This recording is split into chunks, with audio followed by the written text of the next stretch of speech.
Two farmers, a man and his son, were struggling to make ends meet. They worked hard on their farm, but they could never seem to get ahead. One day, the son decided to build a scarecrow to help keep the crows away from their crops. He fashioned the scarecrow out of old clothes and stuffed it with hay, giving it a strange, unsettling look. He named it Harold. The scarecrow stood in the field day after day watching over the crops. But as time passed, the father began to notice something odd. Every time he looked at Harold, the scarecrow seemed to be staring right back at him. It was as if Harold was alive, watching his every move. One evening, the father decided to move the scarecrow to a different part of the field. He grabbed it and was shocked to feel that it was heavier than it should have been, as though it had somehow grown, but he dismissed it and moved it to a new spot. As the days went by, the father grew more uneasy. He began to feel that Harold was somehow following him, always staring at him with those lifeless eyes. The son also grew increasingly uncomfortable, as if the scarecrow was becoming more sinister by the day. Harold's eyes seemed to be menacingly, and the farmers could not shake the feeling that it was alive. One night, the son woke up to a strange noise. He went outside and saw Harold standing in the middle of the field, his arms raised and his head twisted in a gruesome way. The scarecrow had come to life. The next morning, the father and the son discovered that Harold was gone. In his place, there was a pile of hay and clothing leading to the barn. When they entered the barn, they found the scarecrow had turned into something even more horrifying. The body of the father, stuffed with hay, his limbs stiff and lifeless, with the face twisted in an expression of terror.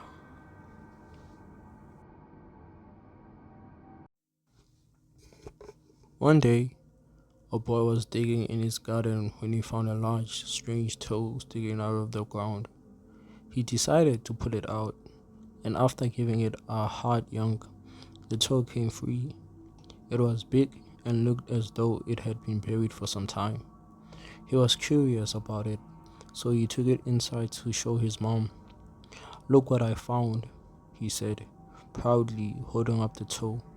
Later that night, as the boy lay in bed, he heard a voice. It was soft at first, but it grew louder until it was a desperate cry. The voice said, "Who's got my big toe?" The boy froze in fear, not knowing what to do. The voice came again, louder this time. "Who's got my big toe?"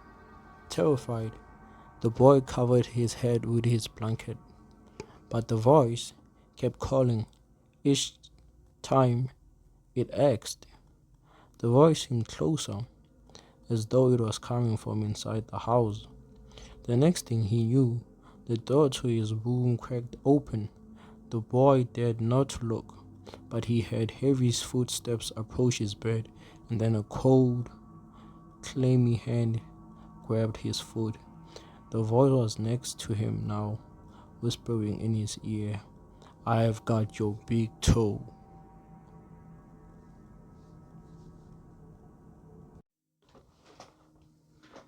A young man was traveling alone in the woods one night, and as darkness fell, he realized he was lost.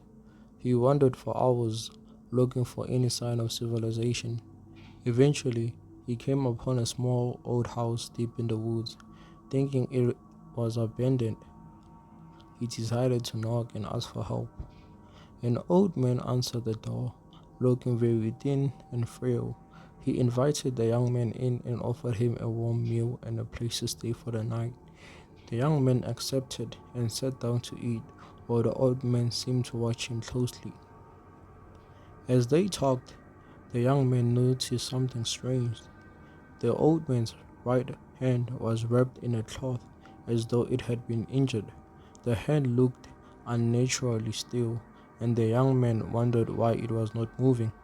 The old man, noticing the young man's curiosity, said, "It's better you don't ask about it.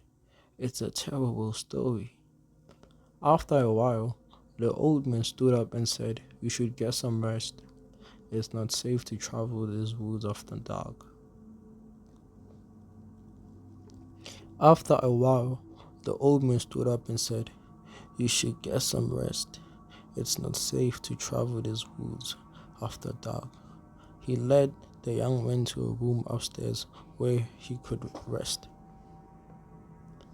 In the middle of the night, the young man woke up to the sound of something scratching at the door. Slowly, he got up to investigate. As he opened the door, he was startled to find that the old man's hand, still wrapped in cloth, was lying on the floor outside the door. Horrified, the young man tried to move away, but the hand grabbed his ankle with surprising strength. He screamed, struggling to free himself, but the hand held on tight. Suddenly, the old man appeared in the doorway, his face twisted with a terrifying expression. He reached down and pried the hand off the young man's ankle, saying, "I told you not to ask." The old man then explained that the hand belonged to a long-dead relative who had been murdered years ago. The body had been buried, but the hand, cursed by an ancient evil, had never fully decomposed. The hand was now seeking vengeance, attacking anyone who dared to enter the house. The old man warned the young man that the curse has now passed to him.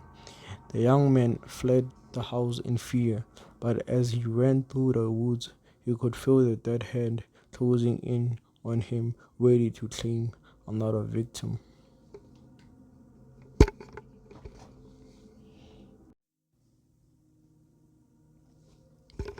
A young girl woke up one morning with a small red pimple on her cheek. She did not think much of it, but as the day went on, it began to swell and grow larger. By evening, it had become a large, painful bump that was hard to ignore.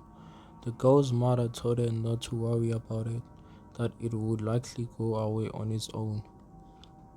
However, over the next few days, the spot continued to grow. It turned from red to dark purple, and the pain intensified. No matter what the girl tried, the bump would not go away. She put ice on it, used creams, and even tried to pop it, but nothing worked. In fact, it seemed to be getting worse. One night, as the girl lay in bed, she felt something strange. The bump on her cheek began to pul- pulsate. Pulsate. The bump on her cheek began to pulsate, almost as though something was moving under her skin. Terrified, she went to the mirror and stared at the growing mess on her face.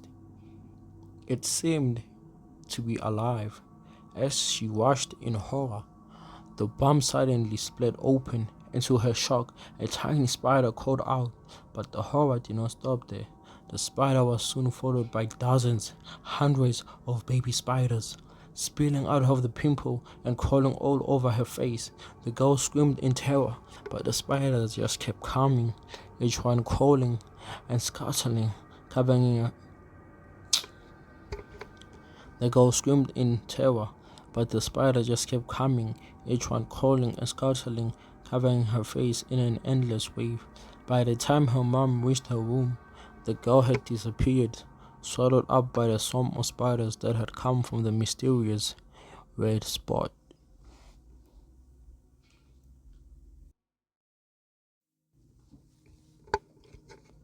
A man was traveling down a road late one evening when he came upon an old, scary house.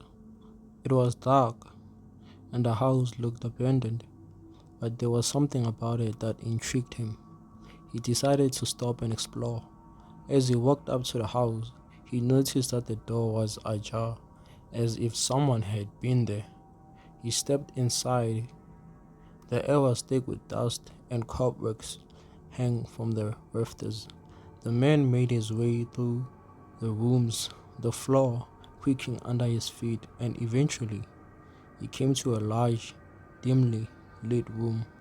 In the center of the room stood a large ornate chair. As he moved closer to inspect, he was startled by a voice that whispered, "Get out." The man froze, his heart racing.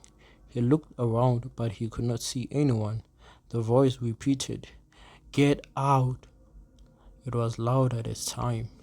The man turned and quickly ran out of the house. But as he reached the door, he heard another whisper. It was soft, almost a sigh. "I died in that chair." When the man went back the next day, he discovered something chilling. In the place where the chair had stood, there was a large stain on the floor, and beneath it, there was a skeleton, its body twisted in an unnatural position.